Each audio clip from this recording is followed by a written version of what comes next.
বিসমিল্লাহির রহমানির রহিম। বাংলাদেশের রাজনীতিতে এক নতুন অধ্যায় হতে যাচ্ছে। কেন আমি কথাটি বলছি? গত ২-১ বছরে দক্ষিণ এশিয়ার রাজনীতিতে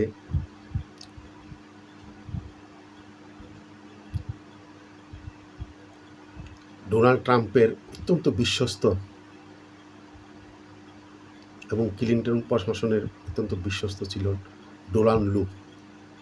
এই ডোনাল্ড লুর কারণে পাকিস্তানের ইমরান খান সরকারের পতন হয়েছে এবং বাংলাদেশেও বঙ্গবন্ধু কন্যা শেখ হাসিনার এই আমেরিকার ডিপ স্টেটের এই ডোনাল্ড লুর কারণে এই রিজিম চেঞ্জ হয়েছে, বঙ্গবন্ধু কন্যা শেখ হাসিনা ক্ষমতা ছাড়তে হয়েছে। কিন্তু আনন্দের খবরটা হলো এই যে এখন মার্কিন যুক্তরাষ্ট্রের দক্ষিণ এশিয়া বিষয়ক, মধ্য এশিয়া এবং দক্ষিণ এশিয়া বিষয়ক যিনি দায়িত্ব পেয়েছেন ডোনাল্ড ট্রাম্পের অত্যন্ত বিশ্বস্ত এবং তিনি ভারতীয় বংশোদ্ভূত পল কাপুর, তিনি আমেরিকার পররাষ্ট্র মন্ত্রণালয়ের উপসচিব,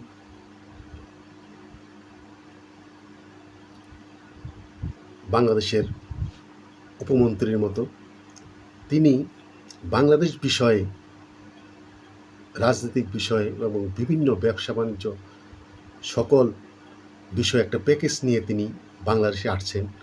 কিন্তু এখানে কথাটা হলো তিনি কিন্তু সরাসরি বাংলাদেশে আসছেন না। তিনি আমেরিকা থেকে দিল্লিতে আসবেন, ভারতের সাথে কথা বলে ভারতে এসেছেন তিনি সোমবার, আর আজকে মঙ্গলবারে তিনি বাংলাদেশে দুজনের সফর করবেন।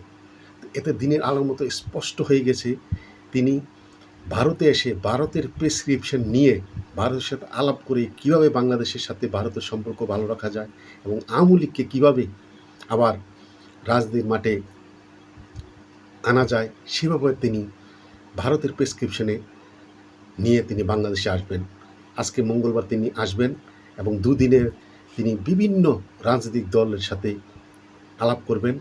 তবে আমার বিশ্বাস যে তিনি অবশ্যই বাংলাদেশ আওয়ামী লীগকে বিচার বিভাগের মাধ্যমে বাংলাদেশের আওয়ামী লীগ যেন আবার নিষেধাজ্ঞা উঠে গিয়ে আবার যেমন রাজনীতির মাঠে থেকে এবং রাজনীতি থেকে যেমন এই বাংলাদেশে জঙ্গিবাদ, মৌলবাদের উত্থান না হয় সে ব্যাপারে তিনি কাজ করবেন। তো আমার বিশ্বাস পল কাপুর একটি ভালো নিউজ বাংলাদেশ আওয়ামী লীগের জন্য নিয়ে আসতেছে। তো আরেকটি কথা হলো যে আপনারা দেখেছেন যে আওয়ামী লীগ ছাড়া, আমি আগেও বলেছি এখনও বলছি, বাংলাদেশে আওয়ামী লীগের নিষেধাজ্ঞা উঠিয়ে নিবে যেই কোর্টের মাধ্যমে, এটা বিএনপি উঠিয়ে নিবে, হাইকোর্টের মাধ্যমে এটা উঠিয়ে নিবে। যে কারণ এই বাংলাদেশ আওয়ামী লীগ একটি গণতান্ত্রিক দল, এটা ডক্টর ইউনূস এই কুলাঙ্গার সে একদম অধ্যাদেশ জারি করে সে আওয়ামী লীগের নিষেধাজ্ঞা দিয়েছে। তাই আমি বলবো যে এখন ইনশাল্লাহ কয়েক মাসের মধ্যেই বিএনপি আওয়ামী লীগের নিষেধাজ্ঞা তুলে দিবে। আওয়ামী লীগের প্রয়োজনের জন্য নয়, আওয়ামী লীগের নিষেধাজ্ঞা বিএনপি তুলে দিবে তার নিজের প্রয়োজনে। কারণ যেদিনে শপথ নিয়েছে বিএনপি ওদিনের থেকেই তারা বিক্ষোভ মিছিল করেছে জামাত, এনসিপি, এবং আপনারা দেখেছেন যে গতকাল যে খোমেনি, ইরানের খোমেনি মারা যাওয়ার পর বাংলাদেশে জামাত, এনসিপিয়ারা যেই বিক্ষোভ মিছিল করেছে, এই বিক্ষোভ মিছিলে তাদের স্লোগানটা ছিল যে খোমেনি মরল কেন, তারেক জিয়া, খুনি জিয়া জবাব চাই, খুনি জিয়া জবাব চাই, খোমেনি মরল কেন। এটা একটা আশ্চর্য ঘটনা। ইরানে খোমেনিকে মেরেছে ইসরায়েল, মার্কিন যুক্তরাষ্ট্র, কিন্তু এখানে তারেক জিয়ার কি হাত আছে? তারেক জিয়ার, এর থেকে বোঝা যায় এটা একটা বোকা মানুষও বোঝে, অবুঝ মানুষও বোঝে যে একটা মিথ্যা, বিএনপির উপরে মিথ্যা প্রলোভন লাগিয়ে একটা দেশে অস্থিতিশীল করার জন্য এই জামাত এনসিপি তারা চেষ্টা করছে। তাই এই জামাত এনসিপি তাদেরকে দমন করার জন্য বিএনপি মনে করে যে আগামী 5 বছর আওয়ামী লীগ যদি রাজপথে থাকেও, আওয়ামী লীগ চাইবে যে আগামী 5 বছর বিএনপি ক্ষমতায় থাকুক। বিএনপি যদি রাষ্ট্র ঠিকমতো পরিচালনা করতে না পারে, আগামী 5 বছর পরে নির্বাচনে মানুষ আওয়ামী লীগকে নিয়ে আসবে, এটা আওয়ামী লীগে বিশ্বাস করে। এবং এটা কিন্তু জামাত এনসিপি তাদের যেই পরিকল্পনা, তাদের মেটিকুলাস ডিজাইন হলো, তারা মনে করে যে আওয়ামী লীগকে বিতাড়িত করেছি, নিষেধাজ্ঞা দেওয়া আছে, এখন প্রথম দিন থেকে বিএনপিকে এমন একটা অবস্থা সৃষ্টি করবে, সারা বাংলাদেশে আন্দোলন সংগ্রাম করে তারা মব জাস্টিস করে এমন একটা অবস্থা সৃষ্টি করবে, তাদেরকে মানে এক বিন্দুমাত্র তাদেরকে ক্ষমতায় শান্তিমতো থাকতে দিবে না।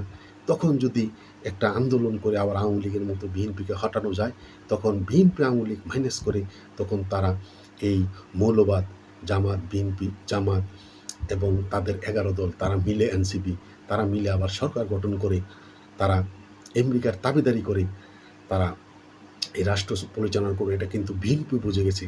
তাই বিএনপিও আওয়ামী লীগকে, হয়তো বিএনপির সিনিয়র নেতারা আওয়ামী লীগের বিরুদ্ধে বলছে না, কিন্তু যাদের তৃণমূলে যারা বিএনপির নেতাকর্মী তারা তো অত বোঝে না রাজনীতি, তারাই তৃণমূলে আওয়ামী লীগের নেতাকর্মীদের উপরে মারধর এটা করে যাচ্ছে।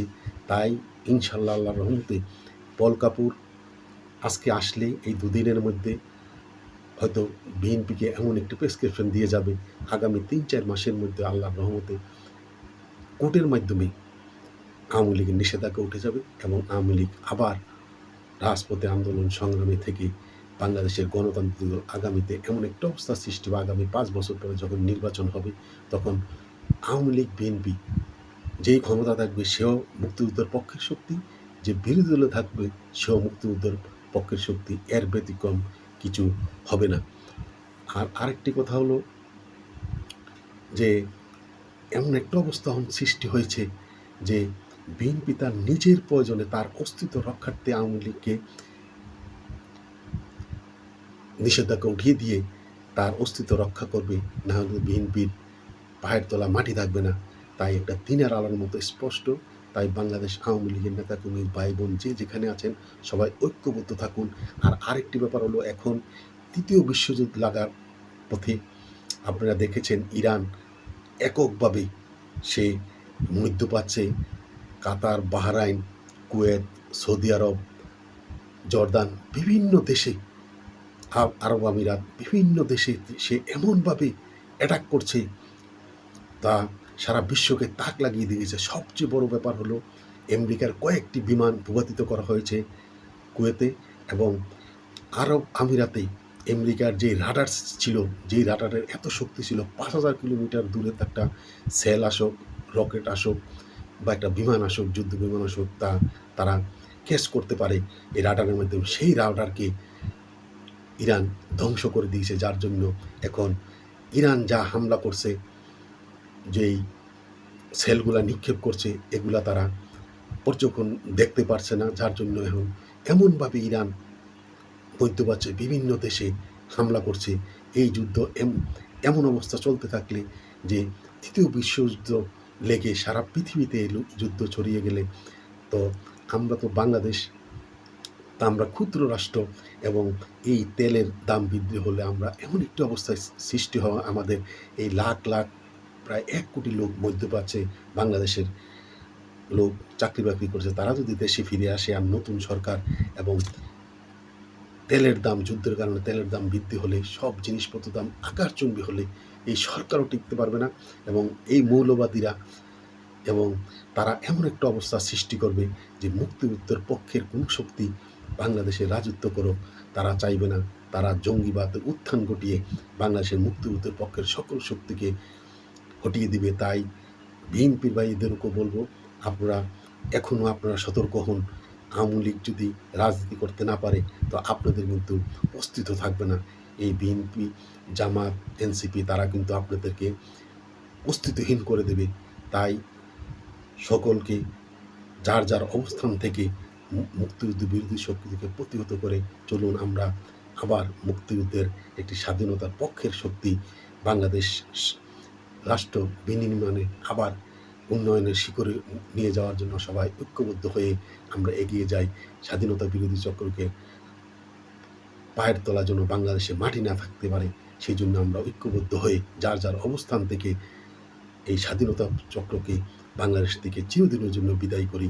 একথা বলে আমার কথা এখানে শেষ করছি। জয় বাংলা, জয় বঙ্গবন্ধু, জয় হোক বাংলার মেহনতি মানুষের।